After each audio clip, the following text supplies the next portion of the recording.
Well, good morning, everyone, and thank you so much for tuning on in to our Valley News Now desk this morning. We're taking a look on our Corwin Auto Sky Cam here, and we are waking up to a little bit of a gloomy morning out there, and I got a lot of action to show you of what was going on overnight, okay? But first, one more time, thanks so much for joining us here on the Valley News Now desk. My name is Alex Larson. So we've been following breaking news for you all morning of what is going on outside. So I want to start with how many of us are waking up to flooded roads. So the Fargo Police Department posted on Facebook asking drivers to stay off of those roads due to flooding on several streets and not enough officers to block them off. So viewers were sending us videos overnight of what is going on in those affected areas. I'm going to start with a little bit of a lighthearted one right away. So this one is 45th Street last night. You can see, your eyes are not deceiving you here, okay? You can see here, somebody's making the best of it, kayaking on the flooded roads down 45th Street near Sonic. This second video, you can also see the standing heavy water at the intersection of 45th Street and Brant Drive. Wow. I know some of my coworkers, when they were on their way to work very early this morning, they said that people were just stopped on some of those roads because the too flooded, couldn't get by. We're hopping on now to 21st Avenue South in Fargo. That is right down the road from Valley News Live Studios. This second video too, this was sent in of the construction zone on 32nd Avenue South. Lots of cleanup out there. So if you got to take any of these roads to work or really anywhere in the metro, make sure that you're planning to possibly run into this and maybe plan an alternative route. And also, I want to flash back to the storms in Bemidji back in June, okay? Despite millions of dollars worth of damage, Bemidji will not qualify for FEMA relief from the storms they suffered back in June. According to Emergency Management Director Christopher Mueller, damages from the storms were estimated at $8.2 million. State of Minnesota fell short to qualify to apply for FEMA assistance by $800,000. The county also confirming they lost an estimated 9 million trees. And I know we got a lot going on outside as we continue to take on the week. WeFest, it is actually kicking off today with the party that they're having. And I want to show you what we're looking at weather-wise as we continue to take on the week. Now, if you've been paying attention here on Valley News Live, you know we got some first alert weather days. That's coming tomorrow overnight as well as Friday. So I'm going to share my screen with you here and we're going to look at it together, okay? I'm on the Valley News Live homepage here. We're going to hop on over to the weather tab. As you can see, meteorologist Lisa Green, whoopsies, updating this for us. Gradual clearing today and a break from storms. Break is the key word here, okay? We got a first alert weather day tomorrow night and Friday. Fargo right now, we're sitting at 65 degrees. As you can see, it's going to stay pretty nice today, relatively good. And then we're going to hop on down. Okay, so 11-day planner here. Tomorrow, first alert weather day, it's going to be hot.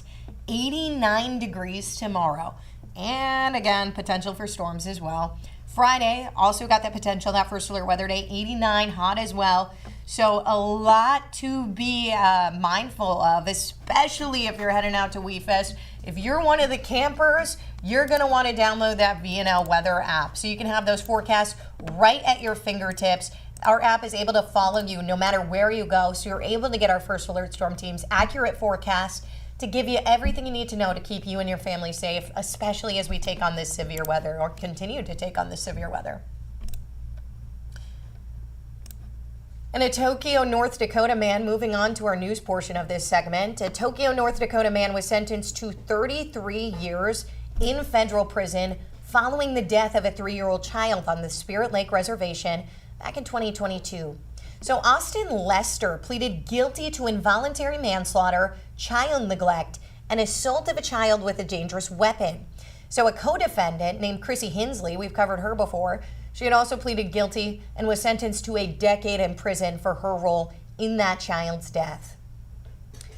Moving on to a story that's been shocking the community, the Fargo shootings that happened over this past weekend. So I want to talk about how a Fargo family has now spoken to us. One of the victims, they're heartbroken after losing their son to gun violence early Sunday morning. So I'm talking about they're speaking out, hoping to stop the cycle of tragedy. We're going to hear from Azim Holmes' family right now. Yeah, he loved to be with his family. He loved to smile. That's all he do is just smile all the time.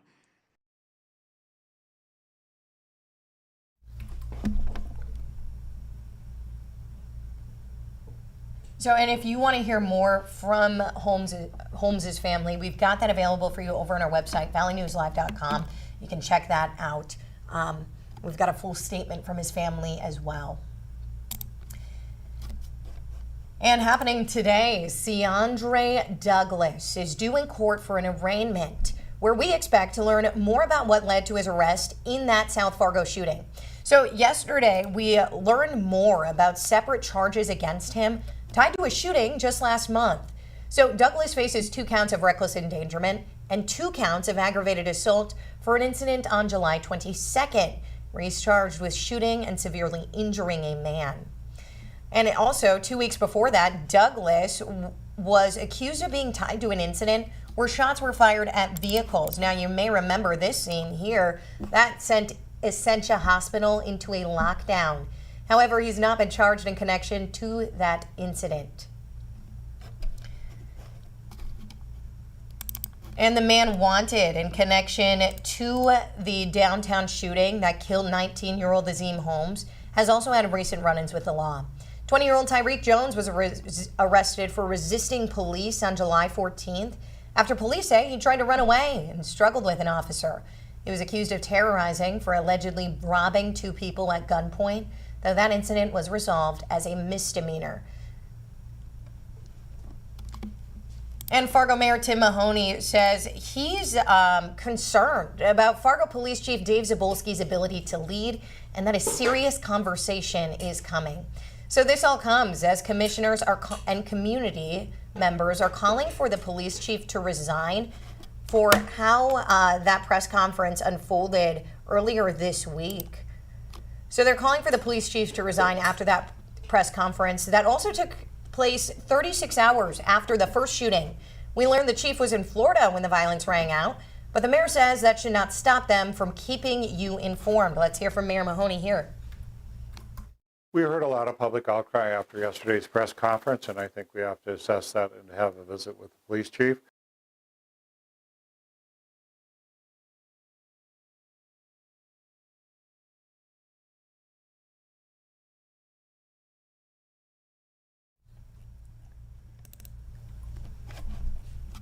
So according to our partners at Flag Family Media, Commissioner Dave Pepcorn has put forward a request to dismiss the chief from his position at the next City Commission meeting on August 18th if he does not resign before then. And I've got continuing coverage here. The efforts for Becker County residents to stop the pit failed during a heated hours-long meeting yesterday. For months, residents have been advocating against a gravel pit being put in the middle of their neighborhood.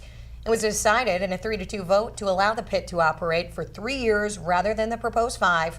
But the lawyer representing residents says the fight doesn't stop here. Very difficult precedent for the county to set in the future when they're trying to regulate what happens in your residential areas and particularly in Lake Country.